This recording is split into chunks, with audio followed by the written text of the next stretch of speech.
अस्सलाम वालेकुम स्टूडेंट्स। अच्छा बच्चों, आज का ये जो लेक्चर है आप लोगों का, ये है ट्रामा एंड बर्न का जो सब्जेक्ट है आपका, उसमें से है। ठीक है। और ट्रामा एंड बर्न में मोस्टली अगर ट्रामा हो पेशेंट को, तो फिर भी जो हमारे पास मेजर केस आता है वो शॉक के साथ आता है। और जो बर्न के साथ है उसमें भी जो मेजर केस है वो हमारे पास शॉक के साथ आता है, क्योंकि दोनों के अंदर हाइपोवोल्यूमिक क्लास जो होता है वो मेजर वन होता है। तो इसलिए इसको सबसे पहले हम कवर कर लेते हैं। तो शॉक बेसिकली एक मेडिकल और सर्जिकल इमरजेंसी होती है जब ये हमारे पास ओटी में आता है, तो इसलिए इसकी डेफिनेशन हम करेंगे। Shock is a medical emergency which is in which organ or the tissue of the body are not receiving the adequate oxygen supply and it leads to the oxygen deficiency in that vital organ and can result in the death। ठीक है। अच्छा, आप लोगों को पता है कि blood जो है वो बेसिकली एक कैरियर है किस चीज़ का जी? ऑक्सीजन का। ठीक है। तो कोई भी ऐसा फैक्टर जो ब्लड की कंसंट्रेशन बॉडी के अंदर कम कर देगा, वो ऑक्सीजन लेवल को टिश्यू लेवल के ऊपर क्या कर देगा? कम कर देगा। वो अगर ब्लड वेसल्स जो है वो अगर डायलेट हो गई हैं, तो वहाँ पे ब्लड पुलिंग होनी शुरू हो जाएगी, उसकी वजह से भी हो सकता है। ब्लड के लॉस की वजह से हो सकते हैं। ब्लड जो हार्ट हार्ट का प्रॉब्लम होगा अगर, तो उसकी वजह से हो सकती है।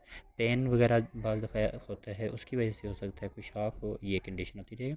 सिंपली आपको अगर मैं बताऊं, तो देखें, ये हार्ट है, ये पूरी बॉडी के अंदर ब्लड को पंप करता है। ठीक है। तो अगर ये पंप ही ठीक नहीं कर रहा, तो पहला जो शॉक होगा वो इस तरह का होगा। ठीक है।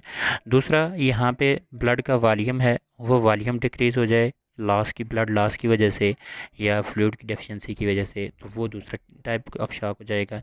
तीसरा, यहाँ पे ब्लड वेसल्स हैं, ब्लड वेसल्स अगर डायलेट हो जाती हैं, तो वो एक डायलेशन की वजह से एक शॉक होता है, वो अलग टाइप हो गई। तीसरी चीज़ जो है कि यहाँ पे अगर पेन है, पेन एक ऐसी चीज़ होती है कि जो क्या करेगा जी, कि मल्टीपल रिएक्शंस बॉडी के अंदर शुरू कर देगा, उसकी वजह से भी ब्लड की बॉडी के अंदर डिक्रीज़ होता है, वो एक शॉक हो जाएगा।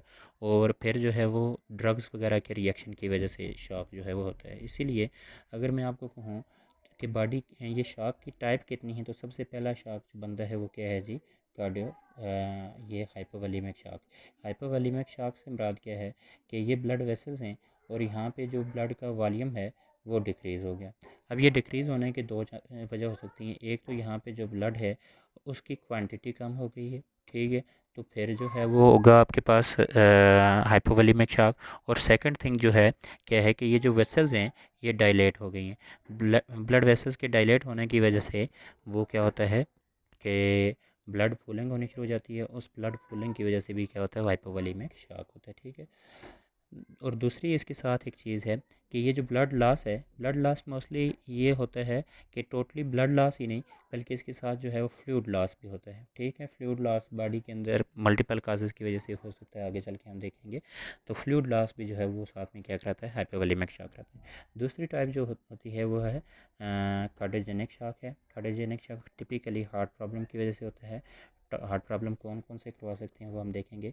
सेप्टिक शॉक अगर देखें तो नाम खुद शो करता है, ये इन्फेक्शन की वजह से बॉडी के अंदर जो शॉक होता है वो होता है। ठीक है। एनाफाइलेक्टिक शॉक ये किसी भी एलर्जी काजिंग एजेंट से के रिएक्शन में होता है। ठीक है जी। और लास्ट बट नॉट लीस्ट, जो न्यूरोजेनिक शॉक है, ये टिपिकली एक्सट्रीम पेन की वजह से होता है। ठीक है। किसकी वजह से होता है? एक्सट्रीम पेन की वजह से होता है। तो ये आपके पास 5 टाइप हैं जो टाइप्स ऑफ शॉक बनती हैं, जो शॉक की इकसाम हैं। अब अगर देखते हैं हम वन बाई वन को। ठीक है। Causes related to the type of shock, यहाँ पे हम देखेंगे कि पहले हम देखेंगे टाइप ऑफ शॉक। ठीक है, कि शॉक की टाइप कौन सी है और वो क्या है, और उसके साथ उसके हम काजेज़ देख लेंगे। तो यानी कि पीछे जो आप 5 टाइप देख के आए हैं, उस 5 की 5 टाइप्स के आगे नंबर ऑफ़ कुछ जो है वो एक मखसूस तादाद सम नंबर ऑफ़ काजेज़ होंगी जो मुख्तलिफ है एक दूसरे से, तो इसलिए इसको हम अलग देखेंगे। ठीक है। Shock is a serious medical emergency which is related which resulted due to the these causes. ठीक है। मैंने आपको बता दिया कि टाइप के साथ साथ जो है वो आगे काजेज़ भी लिखी हुई होंगी। ठीक है। तो सबसे पहले हम देखते हैं हाइपोवोल्यूमिक शॉक। हाइपोवोल्यूमिक शॉक क्या चीज़ है? जैसे यहाँ पे लिखा हुआ है, hypovolumic shock is caused by the significant and sudden blood or fluid loss from the body। ठीक है।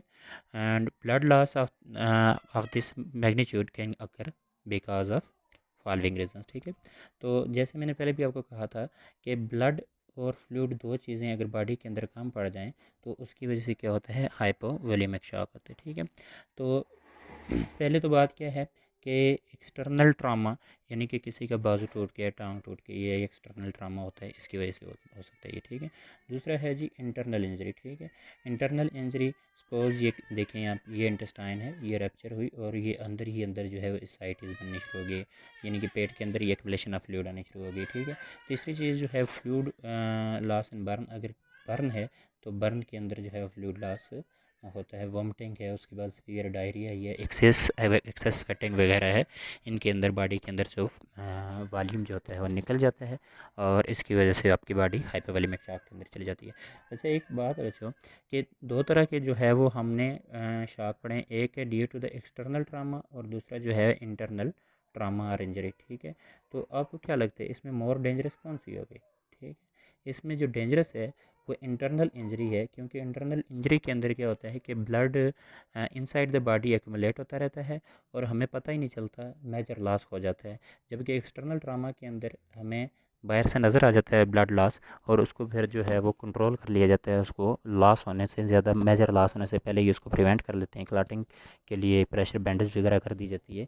इसलिए external trauma is less dangerous than the external trauma, क्योंकि इंटरनल ट्रामा, क्योंकि इंटरनल ट्रामा जो है वो मेजर लॉस करता है विदाउट एनी रिकॉग्नाइजेशन, क्योंकि बंदा जो है उसको पता ही नहीं चलता और मेजर लॉस हो चुका होता है, ठीक है। फिर उसके बाद आगे चलें तो कार्डियोजेनिक शॉक है। कार्डियोजेनिक शॉक की अगर आप टाइप देखें या इसकी डेफिनेशन देखें, cardiogenic shock occur due to the heart and heart has been damaged so much that it is unable to supply the enough blood supply to the vital organ. It is uncommon but when occurs it is the serious medical emergency, ठीक है। तो पहली बात तो ये है कि मैंने पहले भी आपको कहा था कि वर्ड शो कर रहा है कि ये कार्डियोजेनिक है, कि हार्ट प्रॉब्लम की वजह से ये होता है, ठीक है।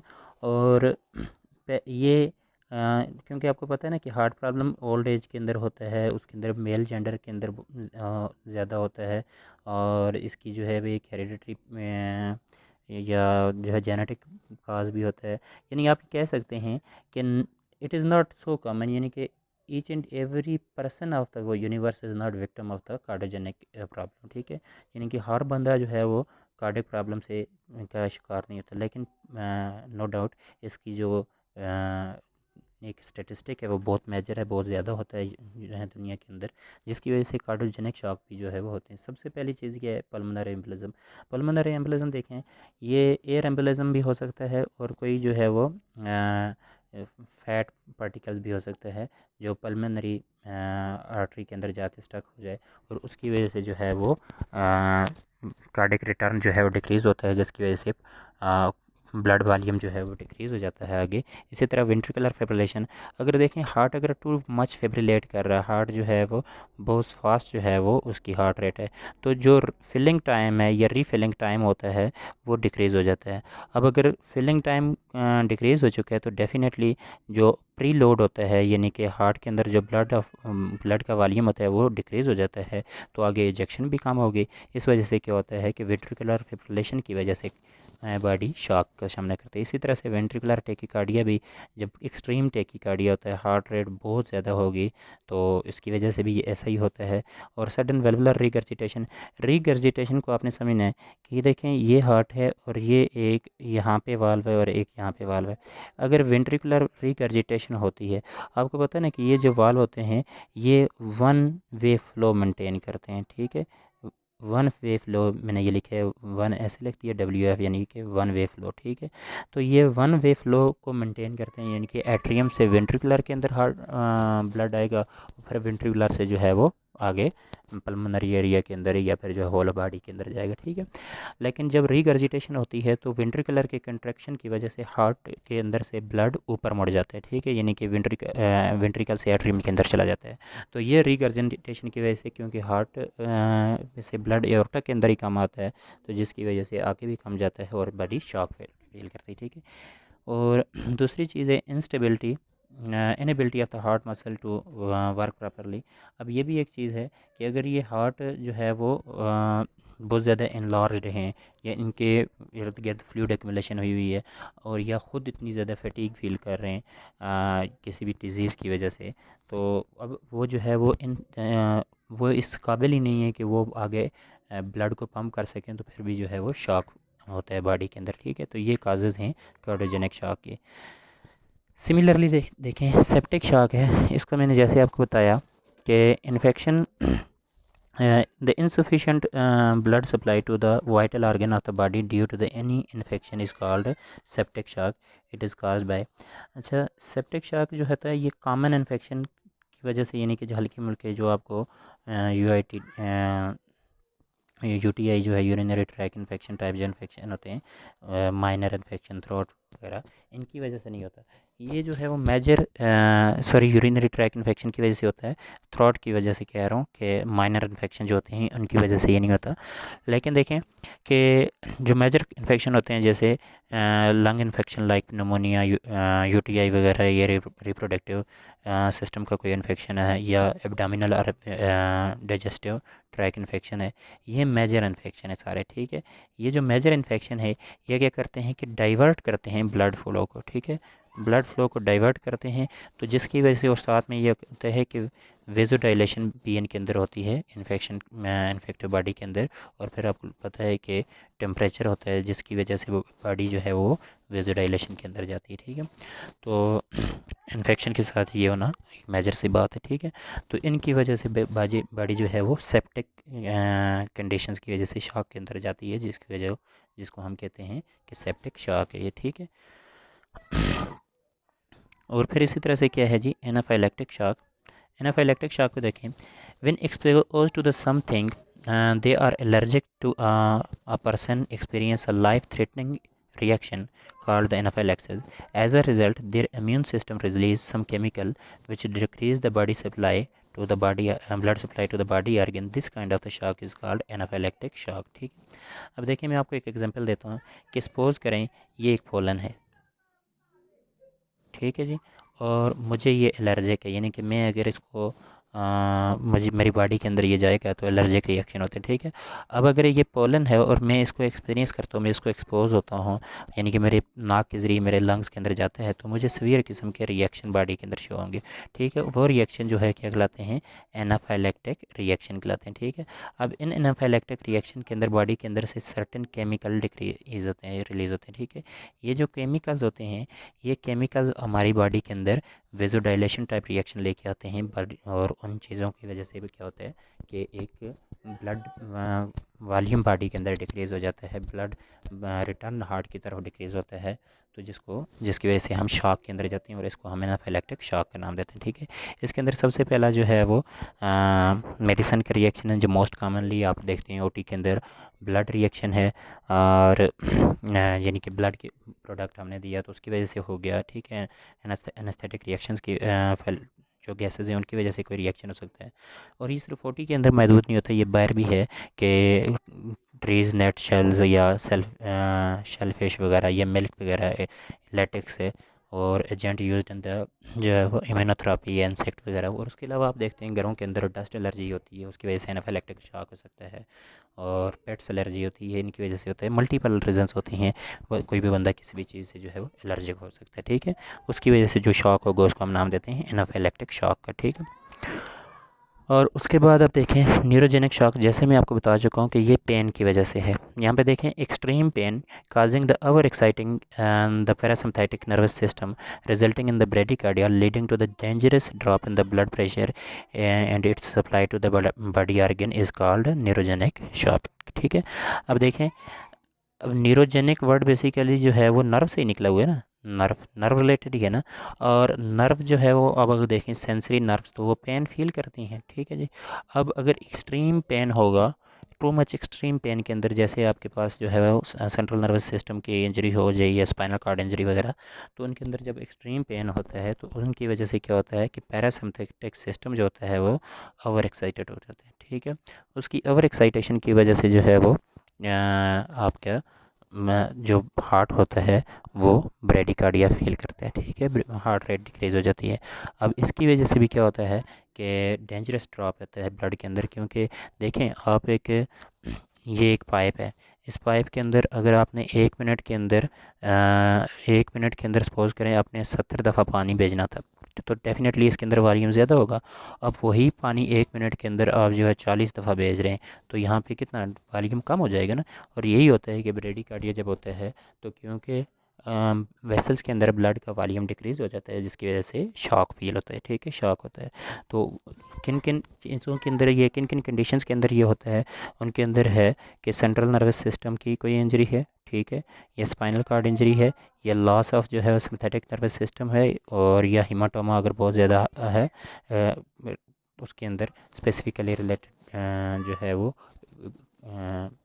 प्लोरल कैविटी के अंदर या पेरिकार्डियल कैविटी के अंदर, या जो है वो किसी मेजर ब्लड वेसल के गिर्द अगर ये होगा तो उसकी वजह से न्यूरोजेनिक शॉक होता है। ठीक है जी।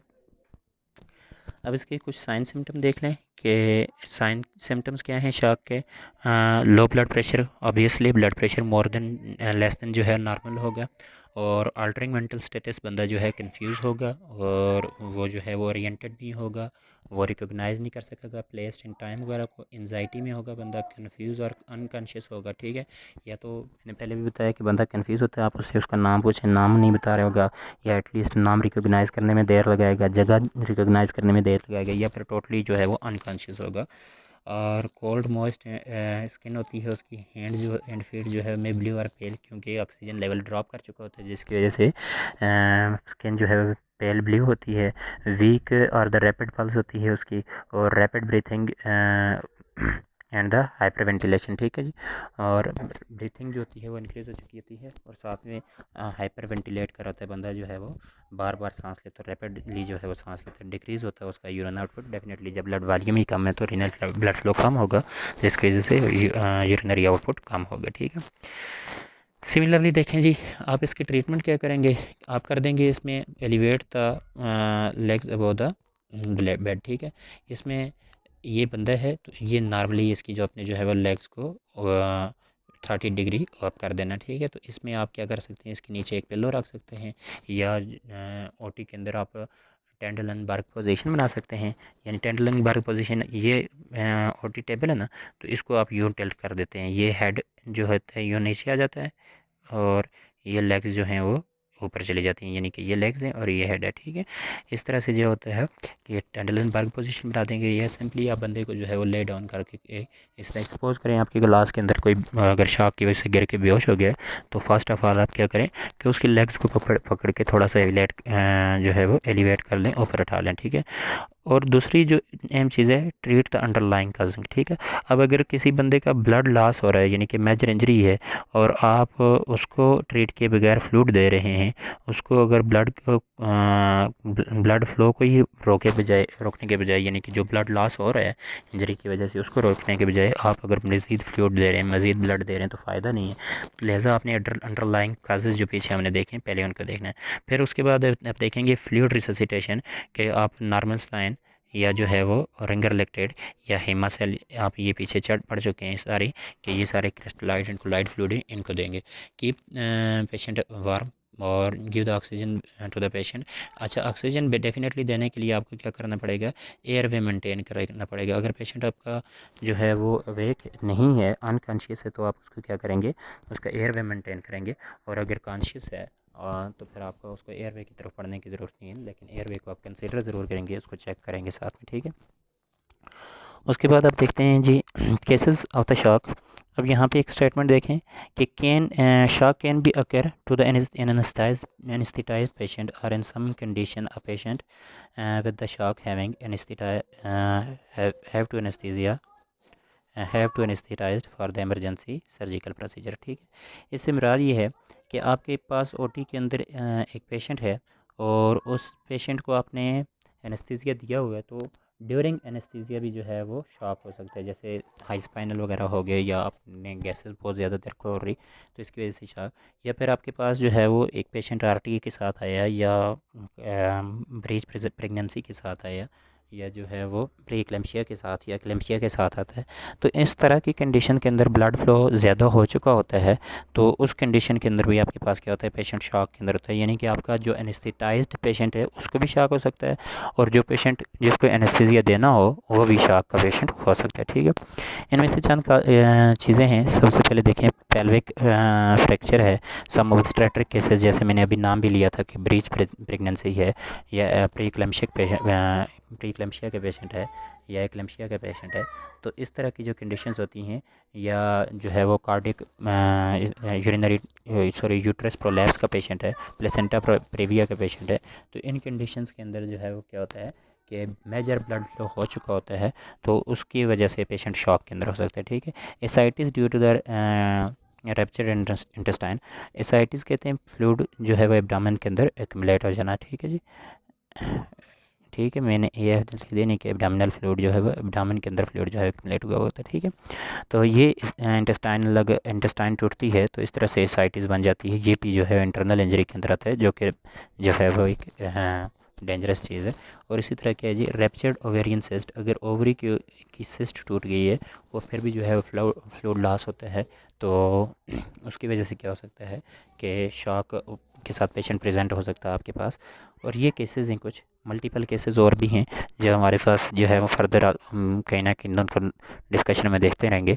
तो इस तरह से आपके पास पेशेंट जो है वो आते हैं जो कि शॉक के साथ होते हैं, और आपने उनको ऑपरेट करना होता है। गन शॉट का पेशेंट है वो उसके साथ होता है, आरटीए का पेशेंट है, रोड ट्रैफिक एक्सीडेंट का, वो शॉक के अंदर आता है। उसके अलावा जो है वो अगर अगर आपका पेशेंट जो है वो सीवियर बर्न के साथ है तो वो आपके पास शॉक के साथ आएगा। ठीक है, और इन कंडीशन के अंदर आपने यानी कि शॉक को मेंटेन करके साथ साथ एनेस्थीसिया देना होता है। और फिर इंटरनली आप अगर पेशेंट आपका एनेस्थीसिया उसको दिया हुआ है तो उसके दौरान भी उसको शॉक हो सकता है, किसी ड्रग की एलर्जी की वजह से हो सकता है, हाई स्पाइनल और जाने की वजह से हो सकता है, बहुत ज़्यादा आपने अगर ड्रग डोज इंक्रीज़ कर दिए तो उसकी वजह से हो सकता है। ठीक है जी, और अगर फ्लूइड लॉस है ड्यूरिंग ऑपरेशन उसकी वजह से हो सकता है। तो ये चीज़ें आपने जो है वो देखनी है कि शॉक के का पेशेंट आपके पास शॉक के साथ भी आ सकता है और ड्यूरिंग भी, और आपने दोनों को मेंटेन करना है। ठीक है, अब देखते हैं हम इसके एनेस्थीसिया कंसिड्रेशन। तो एनेस्थीसिया कंसिड्रेशन के देखें, there are the many emergency surgical procedure in which patient comes to us with shock. It is a true medical and surgical emergency at the same time. Anesthetist and anesthesia trained personnel or staff have a great role to save the life in such condition. In a circumstances, anesthesia trained person required very rapid reflexes to save life. ठीक है जी, अब देखें कि आपके पास जब OT के अंदर एक शॉक का पेशेंट आता है तो ये एट द सेम टाइम एक सर्जिकल कंडीशन केस भी है और एट द सेम टाइम एक मेडिकल इमरजेंसी भी है। सर्जिकल इमरजेंसी भी है और क्या है, मेडिकल इमरजेंसी भी है। ठीक है, क्यों कि अगर मैं आपको एक एग्जांपल दूं कि एक गन शॉट का पेशेंट है, ठीक है, जीएस गन शॉट का अगर पेशेंट है, तो एट द सेम टाइम आपका सर्जिकल केस इसलिए है कि आपने उस साइड को ऑपरेट करके गन वो जो बुलेट है उसको भी रिमूव करना है। और अगर उसको बुलेट को वहीं पे छोड़ देंगे तो वो आर्गन डैमेज करती रहेगी, पॉइजन क्रिएट करती रहेगी, और उसके साथ साथ जो है वो ब्लड लॉस भी करवाती रहेगी। Eight the same time blood patient जो है वो किसके अंदर है, शॉक के अंदर है। यानी कि ब्लड प्रेशर उसका जो होता है, ब्लड प्रेशर जो है उसका वो लेस देन नॉर्मल है। तो इसकी वजह से क्या होता है कि ऑर्गन को ऑक्सीजन यानी कि नहीं मिल रही। तो ऑर्गन को ऑक्सीजन नहीं मिलेगी, तो अगर ब्रेन को ऑक्सीजन नहीं मिलेगी तो वो चंद सेकंड के अंदर ही डेड हो जाएगा। तो ऐसे ही कंडीशंस के अंदर आपने क्या करना है कि आपने मेडिकल इमरजेंसी भी इसको कंसिडर करना है और इसको मेंटेन करना है। अच्छा बच्चों, अब मैंने कहती है ना कि अगर ब्रेन को ऑक्सीजन नहीं मिलेगी तो वो चंद सेकंड के अंदर डेड हो जाएगा। मैक्सिमम इसका 3 सेकंड टाइम होता है। 3 सेकंड के अंदर अगर ब्रेन को ऑक्सीजन नहीं मिलती तो वो डेड हो जाता है। ठीक है, तो आप तो कहेंगे तो सर हम तो 3-3 मिनट जो है वो अपना सांस रोक लेते हैं, हम तो जो है वो सी डाइवर तो जनाब 15-15 मिनट रोक लेते हैं, तो वो क्यों नहीं मरते। तो बेटा अगर आप लोगों को पता हो तो मैं आपको पढ़ाता आ रहा हूँ फंक्शनल रेजिडुअल कैपेसिटी। ठीक है, तो फंक्शनल रेजिडुअल कैपेसिटी हमारी क्या होती है कि ये ऑक्सीजन को बॉडी के अंदर रिजर्व रखती है। ठीक है, ऑक्सीजन को बॉडी के अंदर रिज़र्व रखती है। तो जब बॉडी के अंदर ये रिज़र्व ऑक्सीजन है, तो जब तक ये रिज़र्व ऑक्सीजन है, ये बॉडी ऑक्सीजन ब्रेन को भेजती रहेगी, ठीक है। यानी अगर आपकी रिज़र्व ऑक्सीजन इतनी है कि जो आपको 15 मिनट तक सपोर्ट करे, यानी कि आपके लंग्स अगर इतने फंक्शनल हैं, आप इतने हेल्दी हैं जो आपको 15 मिनट तक सपोर्ट करें, सपोज़ करें अगर ऐसा हो, तो आप 15 मिनट तक सांस रोक लें तो फिर भी आप नहीं मरेंगे, ठीक है जी। जब भी आपकी बॉडी के अंदर वो फंक्शनल रेजिडुअल कैपेसिटी या लंग्स की जो रिजर्व ऑक्सीजन है वो ख़त्म होगी, जो स्टोर ऑक्सीजन है वो ख़त्म होगी, और अब ऑक्सीजन ब्रेन को नहीं मिल रही, तो अब 3 सेकंड भी अगर उसको ऑक्सीजन नहीं मिलेगी तो वो क्या हो जाएगा, डेड हो जाएगा, ठीक है। तो इस वजह से क्या होता है कि हमने इसको eight the same time medical emergency भी कंसिडर करना है और eight the same time surgical emergency भी कंसिडर करना है। तो हमें फिर डेफिनेटली ऐसी कंडीशन के अंदर जो है वो अपने रिफ्लेक्सेस बहुत फास्ट रखने होते हैं, ठीक है। तो आगे हम देखते हैं कुछ इसके ऑब्जेक्टिव्स देखते हैं कि जो हमारे एनेस्थीसिया प्लान के होंगे ऑब्जेक्टिव वो क्या हैं। सबसे पहले क्या है जी, ऐसे पेशेंट के अंदर प्री ऑपरेटिव ऑब्जेक्टिव जो है हमारे एयर वे को हमने मेंटेन करना है, मेक पेशेंट पेन फ्री, फ़ौरन से हमने उसको जो है पेन फ्री करना है, adequate fluid resuscitation to maintain the intravascular volume, यानी कि फ़ौरन से उसको जो है वो आपने ब्लड अटैच कर देना है, या जो है वो कोई कोलाइड और स्लाइड फ्लूइड जो है वो, ये पीछे आप जो है पिछले सेमेस्टर के अंदर फ्लूइड मैनेजमेंट के जो आपका सब्जेक्ट था उसके अंदर ये टाइप्स ऑफ फ्लूइड पढ़ के आए हुए हैं, ठीक है।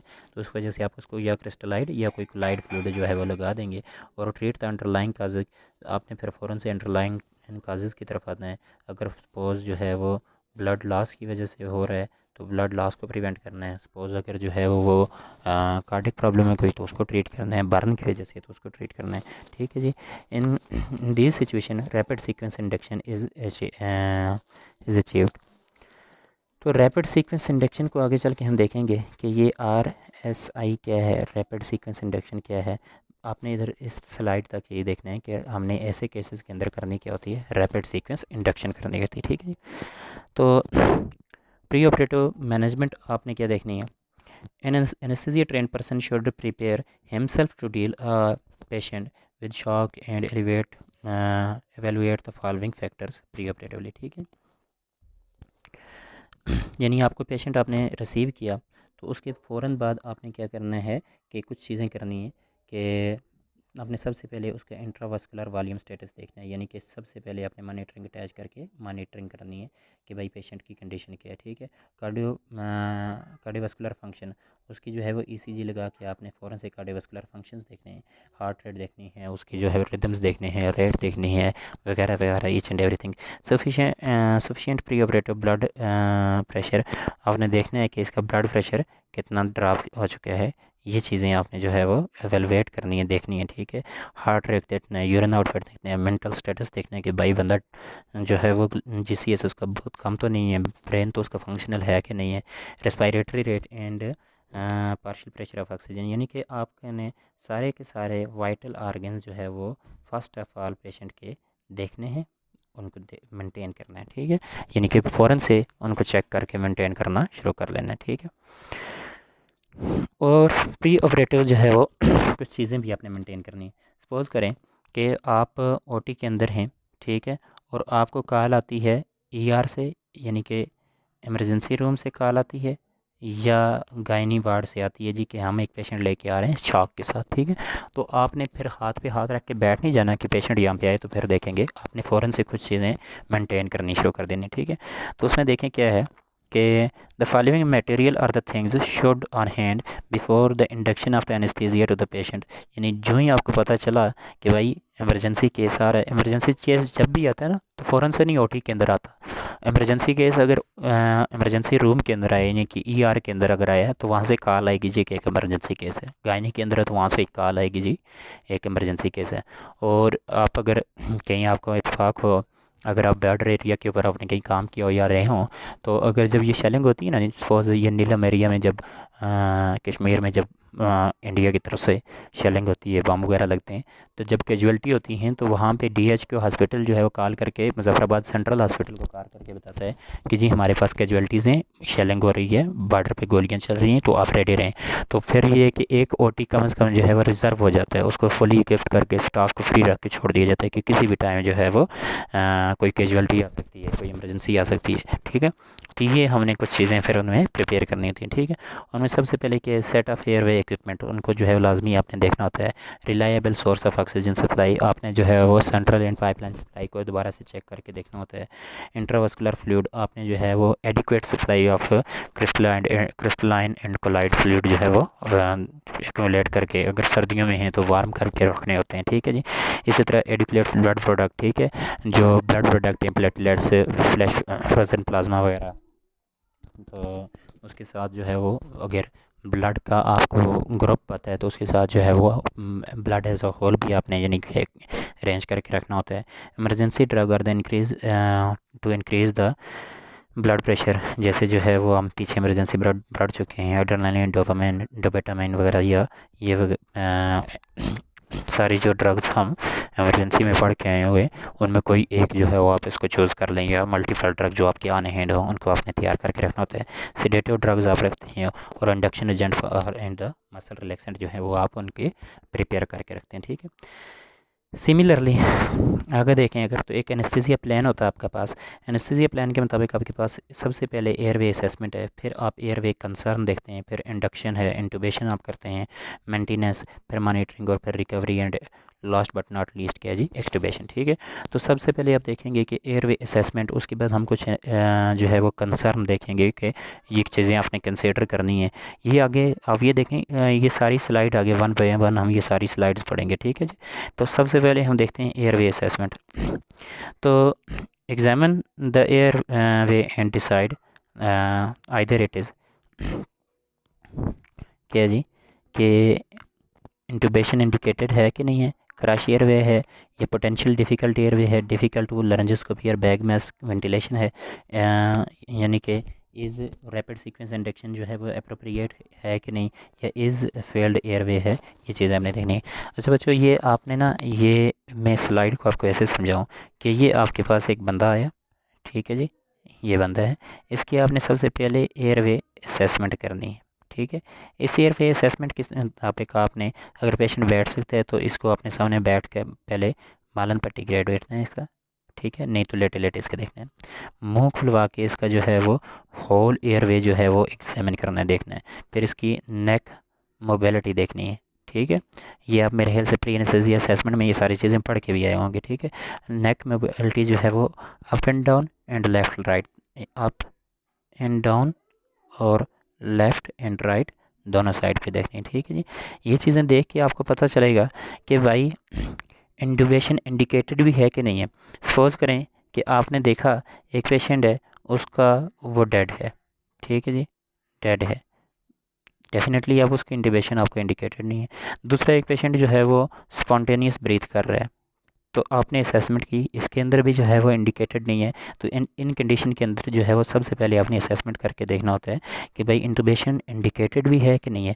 अगर यानी कि पेशेंट जो है वो बिल्कुल अनकॉन्शियस है, स्पॉन्टेनियस ब्रेथ नहीं कर रहा, उसकी ब्रेथ साउंड नहीं आ रही है, तो फिर इंटूबेशन इंडिकेटेड है, आपने इंटूबेशन करनी है। ठीक है, दूसरी चीज़ है कि क्रैश एयरवे, यानी कि अगर पूरे का पूरा बंदे का मुंह टूटा हुआ है, नाक टूटे हुए है, या ट्रैकिया टूटा हुआ है, तो इसके अंदर फिर आपको डेफिनेटली आपको ट्रैकियास्टमी की तरफ जाना पड़ेगा, ये भी आपने उसको देख के लिखना है। पोटेंशियल एयरवे देखना है कि भाई वो डिफ़िकल्ट है कि नहीं, यानी कि दांत बाहर तो नहीं निकले हुए, दांत किसी इंजरी की वजह से, या नॉर्मली इतने लूज़ तो नहीं है जिसकी वजह से, या जाज जो हैं वो एसिमेट्रिकल तो नहीं है, एक दूसरे से बड़े छोटे नहीं हैं जिसके अंदर हमें लारिंजोस्कोपी करते हुए, या टंग बहुत ज़्यादा प्रोट्रूडेड तो नहीं है, कटी हुई तो नहीं है। ठीक है, ये चीज़ें आपने देखनी होती हैं कि जिनके अंदर आपको पता चल जाए कि बैग मास्क वेंटिलेशन होने के चांसेस भी हैं कि नहीं। और फिर आप देखते हैं कि is rapid sequence induction is appropriate, यानी कि आप देखते हैं कि भाई इसको हम फ़ौरन से इंटूबेट करें, या सारी स्क्रीनिंग होने के लिए, ब्लड का अरेंजमेंट होने के लिए के बाद की या इन चीज़ों के इंतज़ार करके इंडक्शन की जा सकती है। ये चीज़ें देखते हैं आप देखते हैं। और फिर आप देखते हैं कि भाई इज़ दिस फेल्ड एयरवे, यानी कि ऐसा एयरवे ऐसा डिफ़िकल्ट एयरवे तो नहीं है यानी कि जिसके अंदर कोई ट्यूमर वगैरह बना हुआ हो या बाहर कोई गिलड़ इतना बड़ा हो जिसके अंदर एयरवे फेल यानी कि ट्यूब डालने का जो प्रोसेस है वो फेल होने के चांसेस हैं। ये चीज़ें सारी आप देखते हैं एयरवे असेसमेंट के अंदर, ठीक है। फिर आप देखते हैं इमरजेंसी एयरवे कंसर्न्स। ये कुछ एयरवे हैं जितना भी जब भी कोई पेशेंट आपके पास इमरजेंसी में आएगा ना तो उसका फर्स्ट कंसर्न यानी कि कंसिडर आपने क्या करना है, फुल स्टमक, यानी कि उसने खाना आपने ये कंसिडर करना है कि अभी अभी खा के आया हुआ है। अब ये कंसिडर कर लेने के ये पेशेंट अभी अभी खाना खा के आया है तो आप क्या करेंगे, डेफिनेटली उसकी जो है वो एनजी डालेंगे, उसके नेज़ोगैस्ट्रिक ट्यूब डाल देंगे गल नाक के ज़रिए गैस्ट्रिक एरिया के अंदर की जो स्टमक है उसके अंदर एक ट्यूब डाल देंगे। दूसरा आप करेंगे कि मिनिमल जो रेस्पिरेटरी रिजर्व हैं आप कंसीडर करेंगे कि इसकी फंक्शनल रेजिडुअल कैपेसिटी जो है वो ख़त्म होने वाली है, ठीक है। यानी कि आप ये कंसीडर करेंगे कि इसके पास नो मोर ऑक्सीजन, इसकी ऑक्सीजन की जो कंसंट्रेशन है वो बहुत कम है। ये कंसीडर जब आप कर लेंगे तो डेफिनेटली आप क्या करेंगे, रैपिड सीक्वेंस इंडक्शन करेंगे कि फ़ौरन से उसको देने की करेंगे, इंटूबेट करके ऑक्सीजन देने की कोशिश कर लेंगे, ठीक है। यानी कि आप के पास शाक का पेशेंट ये जो आएगा तो आप ये तसव्वुर करेंगे कि पता नहीं ये कितनी देर से बेहोश था, तो अब इसको जो है फ़ौरन से हमने ऑक्सीजन देनी है, ठीक है। फिर डायनेमिक इंस्टेबिलिटी आप कंसीडर करेंगे कि इसके ब्लड वॉल्यूम जो है वो बहुत कम है, हार्ट रेट जो है स्टेबल नहीं है। Acute myocardial ischaemia, definitely oxygen उसको नहीं पहुंच रही होगी तो आपने कंसीडर करना है कि इसका इस्कीमिया हो सकता है। Increase intracardial pressure, intra cranial pressure क्यों बढ़ जाता है, जब भी शॉक होता है तो जो आपका क्रैनियल ब्लड होता है वो इंक्रीज़ हो जाता है, क्योंकि बॉडी मैक्सिमम पूरे के पूरे जिस्म की ये कोशिश होती है कि भाई ब्रेन को प्रिवेंट करो, ब्रेन को रोको, तो पूरी बॉडी से ब्लड जो होता है ना वो ब्लड फ्लो ब्रेन की तरफ बढ़ जाता है, तो जिसकी वजह से इंट्राक्रैनियल प्रेशर इंक्रीज़ हो जाता है, ठीक है। अब है इधर जो है ना आप ये माइंड में आ सकती है कि शॉक के अंदर इंट्राक्रैनियल प्रेशर कैसे इंक्रीज़ हो सकता है। तो ये एक जो है वो आप कह सकते हैं प्रोफ्लेक्सिव ट्रीटमेंट अल्लाह ताला ने बॉडी के अंदर बनाई हुई है कि ब्रेन के पास, क्योंकि उसको प्रिवेंट करना बहुत वाइटल आर्गन है, उसको प्रिवेंट करना, उसको जो है प्रोटेक्ट करना लाजमी है, तो जिसकी वजह से शॉक के अंदर पूरी बॉडी से ब्लड फ्लो उधर मुड़ जाता है, जिसकी वजह से इंट्राक्रैनियल प्रेशर इंक्रीज़ हो जाता है। अच्छा, दूसरी चीज़ आपने कंसिडर करनी है कि सर्वाइकल स्पाइन इंजरी है। सर्वाइकल स्पाइन इंजरी क्यों आप कंसिडर करेंगे, देखें शॉक मैंने कहा किस क्यों क्यों होता है, या तो बंदे का सपोज़ करें रोड ट्रैफिक एक्सीडेंट हुआ या कोई भी, जब बैठे बैठे बंदा जो है वो गिरा है, सपोज़ करें आपकी क्लास में अल्लाह ना करे मैं लेक्चर देते हुए गिर जाता हूँ, तो वास्ता है मुझे आप लोगों ने क्या करना है कि सर्वाइकल स्पाइन इंजरी को मद्देनज़र रख के ट्रीट करना है, क्योंकि जब अगर मैं क्लास लेते लेते सपोज़ करें या कोई भी बंदा बैठे बैठे या काम करते हुए गिरता है तो वो गिरने की वजह से उसकी गर्दन टूट सकती है, ठीक है। तो सर्वाइकल स्पाइन इंजरी आपने शॉक के हर पेशेंट को कंसीडर करनी है। अब जब सर्वाइकल स्पाइन इंजरी आप कंसीडर कर लेंगे तो इंटुबेशन करते हुए आप कभी भी उसकी नेक को मूव नहीं करेंगे, एक जगह से हिलाएंगे नहीं, लैरिंजोस्कोप को उसके मुंह में डाल के बहुत ज़्यादा ज़ोर से ऊपर नहीं उठाएंगे, क्योंकि और इंटुबेशन करते हुए जो है वो ट्यूब को बहुत फोर्सफुली अंदर नहीं डालेंगे गले में, ठीक है। क्योंकि इन चीज़ों से जो इंजरी है वो इंक्रीज़ हो सकती है, ठीक है। तो सर्वाइकल स्पाइन इंजरी को जब आप कंसिडर करेंगे तो आपने हेड को मूव नहीं करना, उसकी पोजीशन को फिक्स कर देना है, और पोजीशन फिक्स करने के बाद आपने जेंटल इंटुबेशन करनी है, बड़े आराम से बगैर फोर्स लगाए, ठीक है जी। और फिर difficult airway laryngoscope and bag mask, जब शॉक का पेशेंट आपके पास होगा तो आपने ये कंसिडर करना है कि भाई इस पेशेंट के अंदर आपने डिफ़िकल्ट इंटुबेशन सफ़र करनी है कि भाई आपको ट्यूब डालते हुए भी और फेस मास्क के ज़रिए वेंटिलेशन करते हुए आपको मुश्किल हो सकती है, लिहाजा आपने मेंटली एंड इक्विपमेंट के तौर पे प्रिपेयर रहना है, ठीक है। नेक्स्ट देखें जो इंडक्शन है, इंडक्शन आप किस तरह से करते हैं। To take decision about the induction of the anaesthesia is one on the basis of the airway assessment and ये एंड टी लिखा हुआ है इधर, ये in emergency airway concern rapid sequence induction of the anaesthesia is consider suitable for the and safe for the patient, ठीक है। अच्छा देखें, आपने जो है ना आपने देखा कि एयरवे कंसर्न आपने इस पेशेंट के अंदर सारे जो है वो लेने हैं जो मोस्ट डेंजरस हैं, ठीक है, क्या है जी, डेंजरस हैं।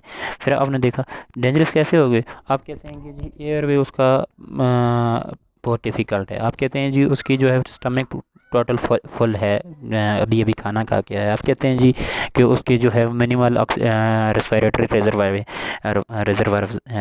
रहे हुए हैं। तो इस कंडीशन के अंदर जब आपके पास ये सारी कंडीशन हैं, तो आपका एयरवे भी जो है वो आप कहते हैं कि ये क्रैश हो सकता है, डिफ़िकल्ट हो सकता है। तो इन कंडीशन के अंदर आपके पास रैपिड सीक्वेंस इंडक्शन रह जाती है कि आप जल्दी से जो है वो सीक्वेंसली एक क्या करें, इंटूबेट करें। अब देखते हैं कि रैपिड सीक्वेंस इंडक्शन है क्या। देखें, the near stim the simultaneous administration of the sedative hypnotic agent and the neuromuscular block is in the presence of the continuous cricoid pressure to facilitate the endotracheal intubation and minimize the risk of aspiration। ठीक है, इसको आपने समझना है बच्चों कि basically होता क्या है, इस चीज़ के अंदर चंद प्रोसेस जो होते हैं वो सीक्वेंसली होते हैं। ठीक है, यानी कि हम फ़ौरन से जो है वो एक बंदा जो है वो सपोज करें वो देता है क्या चीज़, वो साथ साथ जो इंडक्शन एजेंट हो जाते हैं जैसे केटामीन वगैरह या कोई सेडेटिव एजेंट वगैरह जैसे मिडाजोलम वगैरह दे देता है। ठीक है, वो देगा और साथ में जो है वो मसल रिलैक्सेंट देना शुरू कर देगा। ठीक है, मसल रिलैक्सेंट साथ में देना शुरू कर देगा। ठीक है, दूसरा बंदा साथ में जो है वो क्या करेगा कि क्रिकॉइड प्रेशर दे के रखेगा, ये जो आपके एडमेफिल है इसके ऊपर जो है वो एक प्रेशर दे के रखता है नेक के ऊपर, और तीसरा बंदा जो होता है वो क्या करता है, इंटूबेशन करता है। यानी विद इन नो टाइम ये तीनों सारे के सारे सिमिल्टेनियस प्रोसेस हो रहे हैं, सारे के सारे प्रोसेस एक साथ हो रहे हैं। इसका फ़ायदा ये होता है कि एक तो ये जो है वो रीगर्जिटेशन नहीं होने देता, स्टमक का जो गैस्ट्रिक कंटेंट होता है वो वापस रीगर जो के ऊपर नहीं आता, फैसिलिटेट होती है इंटूबेशन, ट्यूब वोकल कार्ड जल्दी से नज़र आ जाते हैं और पेशेंट जो है वो साथ ही एक सेडेटिव कंडीशन के अंदर चला जाता है और रिलैक्सन कंडीशन के अंदर चला जाता है। ठीक है, ये होती है रैपिड सीक्वेंस इंडक्शन। अगर दो लफ्ज़ों के अंदर मैं आपको बताऊं तो ये है कि भाई इंडक्शन एजेंट, मसल रिलैक्सेंट एक साथ साथ, और साथ में इंटूबेशन और अंडर क्रिकाइड प्रेशर, ये क्रिकाइड प्रेशर, ये तीनों चीज़ें एक साथ होती हैं। ठीक है, यानी कि ये वेट नहीं किया जाता, ठीक है जी, कि आप अभी प्रोपोफॉल लगाएं, अब जी प्रोपोफॉल हो गया तो अब मसल रिलैक्सेंट लगाएं, अच्छा जी मसल रिलैक्सेंट लग गया तो अब ट्यूब ली, आराम से लेरेंजोस्कोप डाला और फिर जो है इंटूबेट किया, ये चीज़ नहीं होती। सारा कुछ जो है वो एक साथ इमरजेंसी स्टेट के अंदर होता है। ठीक है, इसके अंदर जो आप ड्रग्स यूज़ करते हैं इंटूबेशन के अंदर वो कौन कौन सी हैं। केटामीन यूज़ करते हैं, क्योंकि आपको मैं पीछे पढ़ा के आऊँ कि केटामीन क्या करती है, ब्लड वॉल्यूम को इंक्रीज़ करती है। मिडाजोलम हम जो है इसकी जगह यूज़ कर सकते हैं इंडक्शन एजेंट के अंदर। मसल रिलैक्सेंट सारे हम वो यूज़ करते हैं जिनका शॉर्ट ड्यूरेशन एक्शन और जो है वो रैपिड ऑनसेट ऑफ एक्शन है। ठीक है, तो उसमें जो है वो ससिनाइलकोलिन और नॉन डिप्लराइजिंग के अंदर वेक्रानियम और रोक्रानियम जो है वो, ये रोक्रानियम हम यूज़ करते हैं या वेक्रानियम। ठीक है, ट्रैकियम वगैरह ये ड्रग्स हम यूज़ नहीं करते। ठीक है, इमरजेंसी ड्रग्स जो है वो हम एट्रोपिन और एड्रेनलिन यूज़ करते हैं इसके अंदर। ठीक है, और सिमिलरली अब रैपिड सीक्वेंस इंडक्शन के कुछ फ़ायदे हैं वो हम देख लेते हैं और कुछ उसके जो है वो नुकसानात भी हैं वो हम देखेंगे। First one, facilitates and expedites the endotracheal intubation. उसमें क्या करती है कि इंक्रीज़ करती है success rate and decrease the time to intubation. ठीक है, अब इंटूबेशन को कैसे ये फैसिलिटेट करती है कि जब आप क्रिकाइड प्रेशर दे रहे होते हैं तो उससे वोकल कार्ड जो होते हैं विजिबल हो जाते हैं, वोकल कार्ड आपको सामने नज़र आ रहे थे, अब देख के आपके लिए इंटूबेशन करना लाजमी होता है, जिसकी वजह से सक्सेस रेट इंक्रीज़ हो जाती है। यानी कि आपको रिपीटेड अटैम्प्ट नहीं करनी पड़ती, ट्यूब निकाल के दोबारा से डालने की कोशिश नहीं करनी पड़ती और बहुत कम वक्त के अंदर आप इंटूबेशन कर सकते हैं। ट्रॉमा नहीं होता लारेंजोस्कोपी का। और सिमिलरली जो है क्या होता है कि हाइपॉक्सिया और हाइपर कैप्निया डिक्रीज़ हो जाता है, क्योंकि आप जो है वो जो ही एटीटी डाल देते हैं तो पेशेंट का जो है वो एयरवे इंटैक्ट हो जाता है, उसकी वजह से क्या होता है हाइपर कैप्निया या हाइपॉक्सिया वगैरह नहीं होता। मिनिमाइज रिस्क ऑफ एस्पिरेशन होता है, गैस्ट्रिक कंटेंट इंक्रीज़ के ऊपर नहीं आते क्योंकि एसोफेगस के ऊपर प्रेशर होता है। मैं और similarly minimise the haemodynamic effect of intubation, stress response वगैरह इतना इसके अंदर नहीं आता क्योंकि मसल रिलैक्सेंट और जो इंडक्शन एजेंट होते हैं वो आप साथ दे चुके होते हैं। ठीक है, जो डिसएडवांटेज हैं उसमें क्या है, operator assume the complete responsibility for oxygenation, ventilation and airway potency. अब ये है कि इसमें जो है ना, सिंपली अगर आपको कहूँ तो 30 मार खान बनने वाली बात होती है, ठीक है, कि आप क्या करते हैं कि पेशेंट को आपने मसल रिलैक्सेंट भी दे दिए हैं, ठीक है, और इंडक्शन एजेंट भी दे दिया है नॉर्म, और उसके साथ साथ फिर आप क्या करते हैं कि इंटुबेशन कर देते हैं। नॉर्मली अगर आप देखें तो आप इंडक्शन एजेंट देते हैं, इंडक्शन एजेंट देने के बाद हम जो है वो इंटुबेशन करते हैं, ट्यूब डालते हैं, और उसके बाद हम क्या करते हैं, मसल रिलैक्सेंट देते हैं। तो हमारे पास टाइम होता है कि अगर पेशेंट अगर इंटुबेशन नहीं भी हुई तो हम दोबारा से आराम से कोशिश कर सकते हैं। लेकिन अगर आपने मसल रिलैक्सेंट दे दिया है, अब अगर आपसे इंटुबेशन नहीं हो रही तो पेशेंट खुद से तो सांस ले नहीं सकेगा, वो कुछ सेकंड के अंदर क्या हो सकती है, उसकी डेथ हो सकती है। तो अब रैपिड सीक्वेंस इंडक्शन के अंदर बंदा क्या होना चाहिए, एक्सपर्ट होना चाहिए, जो ऑक्सीजनेशन, वेंटिलेशन और एयरवे को मेंटेन करने की मुकम्मल जिम्मेदारी लेके वो ज़िम्मेदारी से ये काम कर सकता है। और रिस्पॉन्सिबल कमिटमेंट ब्रंट ब्रिज होता है इसके अंदर, यानी कि आप जो है वो अगर कोई भी इन अनइवन यानी कि अनवांटेड कोई इवेंट होता है, यानी कि अगर इंटूबे ट्यूब नहीं पड़ती, तो अब आपके पास ऐसा कोई कंडीशन नहीं है कि जो ट्रैकियम आपने या रेक्रोनियम आपने दिया हुआ है तो उसका इफेक्ट जो है वो जल्द अज जल्द जो है वो ख़त्म हो जाए। क्योंकि अगर आप मसल रिवर्सल एजेंट देंगे भी तो उसका भी एक जो है वो स्पेसिफिक टाइम उसके बाद जाके वो काम करना शुरू करेगा, तब तक पेशेंट जो है वो उसकी डेथ हो सकती है, ठीक है। और फिर क्या है जी, adverse effect of the medication, कोई भी ड्रग जो है वो अपना जैसे अगर आपने ट्रैकियम ही लगा दिया या रोक्रोनियम लगाया तो उसका एनाफाइलैक्टिक रिएक्शन सामने आ सकता है, ठीक है। तो अगर आपने जस्ट इंटुबेशन दी हुई है तो आप पेशेंट को वेट एंड वेंटिलेट करके वापस कर सकते हैं। लेकिन अगर अब सबसे एनाफाइलैक्टिक रिएक्शन भी हो गया साथ और इंटुबेशन नहीं हो रही, it would be more dangerous. Increase surgical airway rate और नो एविडेंस, ठीक है। अब सर्जिकल एयरवे रेट जो है वो इंक्रीज़ कर देती है कि भाई अब अगर फेल इंटुबेशन है तो सर्जिकल एयरवे से मुराद है कि आपने क्या करना है कि एंडोट्रैकियल इंटुबेशन की वो ट्रैकियास्टमी जो है वो करनी पड़ेगी, कि एक कट लगा के ट्रैकिया के ऊपर आपको ट्यूब डालनी पड़ेगी, ठीक है। मैनेजमेंट, आप इंटर ऑपरेटिव मैनेजमेंट कैसे करते हैं ऐसे पेशेंट की? Management of the intravascular fluid and the with the crystalloid and colloid and blood product, ठीक है। ऐसे पेशेंट को आप जो है वो क्रिस्टलाइड कोलाइड जैसे नॉर्मल सलाइन, रिंगर लैक्टेट या डेक्सट्रोज वाटर दे देते हैं, और कोलाइड फ्लूइड जैसे हिमासल वगैरह वो देते हैं, और ब्लड प्रोडक्ट देते हैं, ठीक है।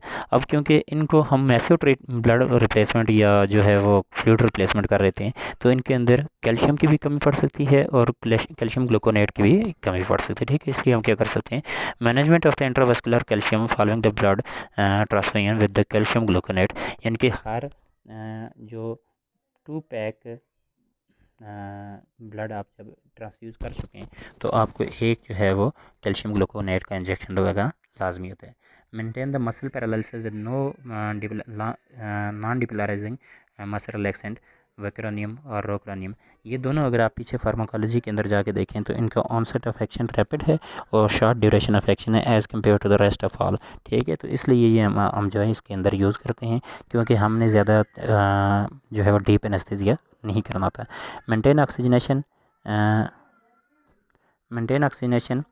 Oxygen saturation with the help of adequate and reliable oxygen supply, तो ऑक्सीजन सप्लाई के साथ इसको हम क्या करते हैं, मेंटेन करते हैं। Maintain core body temperature by optimising the temperature of operating room. अब शॉक के अंदर जो है वो पेशेंट को पीछे आपने देखा होगा, मैंने पढ़ाया होगा, बताया था आपको कि कोल्ड एक्सट्रीमिटीज़ होती हैं उसके अंदर, ठीक है। तो अब ठंड उसको पेशेंट को लग रही होती है तो उस बॉडी के टेम्परेचर को मेंटेन करने के हम क्या करते हैं, उसको ऑप्टिमम टेम्परेचर के अंदर रखते हैं, ठीक है जी। मॉनिटरिंग आप क्या करते हैं, ब्लड मॉनिटरिंग है, ठीक है। उसके बाद जो है हार्ट रेट आप मॉनिटर करेंगे, मॉनिटरिंग ऑफ ऑक्सीजन सैचुरेशन है, urine out for colour of body, और उसके बाद जो core body temperature, strict airway monitoring है वो ETT की आप कर देंगे, ठीक है। यानी इसके अंदर आप इन्वेसिव में इसको इन्वेसिव IV सिलेक्शन या नॉन इन्वेसिव दोनों तरह की मॉनिटरिंग कर सकते हैं। इन्वेसिव मॉनिटरिंग जो है वो मोस्टली इसको फॉलो नहीं किया जाता, क्योंकि इसके अंदर इन्फेक्शन रेट जो होता है वो इंक्रीज़ हो जाता है। इन्वेसिव जो मॉनिटरिंग होती है उसमें ये होता है ना कि इंट्रा आर्टेरियल एक कैथेटर डाल देते हैं और उसकी वजह से हम जो है वो ब्लड प्रेशर मॉनिटर कर रहे होते हैं। इसके अंदर जो है वो beat to beat heart rate भी आ रही होती है, beat to beat blood pressure भी आ रहा होता है, ठीक है जी।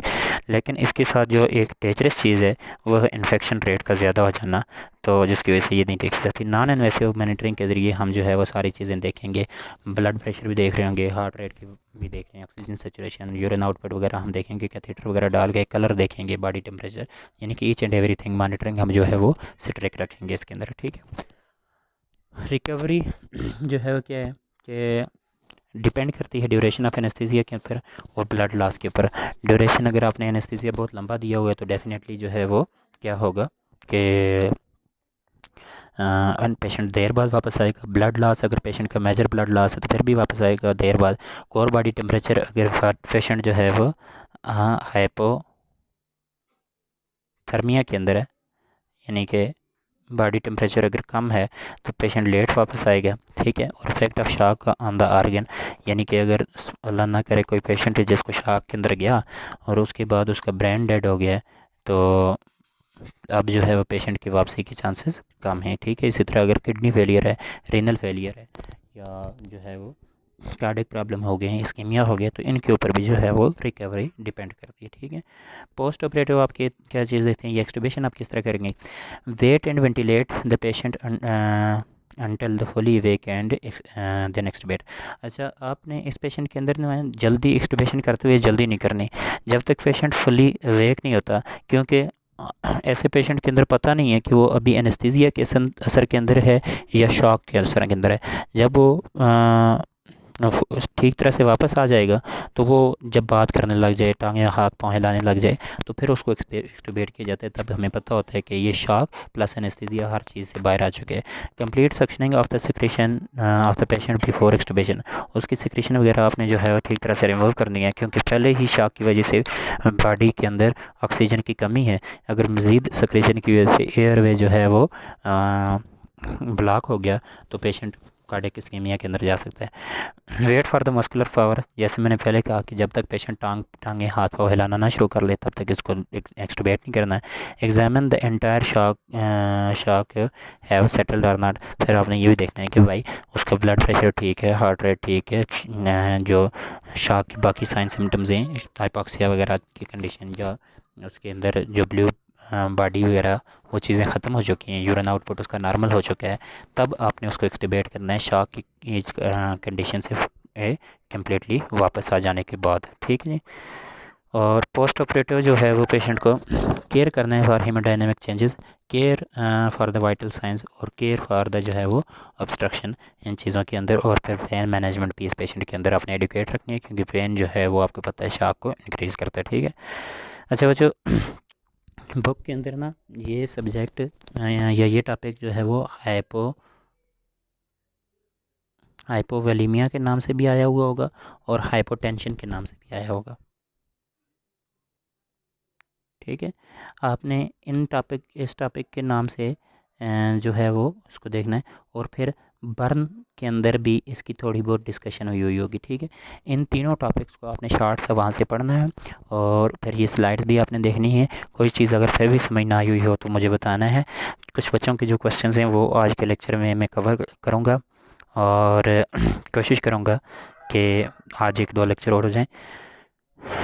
फर्दर बच्चों रेगुलर में मेरी तरफ से भी लेक्चर रेगुलर रहेंगे और आप लोग भी रेगुलरिटी को मेंटेन करना है। माज़रत मैं करूँगा कि ईद के बाद मैं उस तरह से पंचुअलिटी के साथ काम नहीं कर सका जैसे था, उसकी कुछ रीज़न्स थी, लेकिन इंशाल्लाह नेक्स्ट आपको कोई इस तरह का इशू नहीं होगा।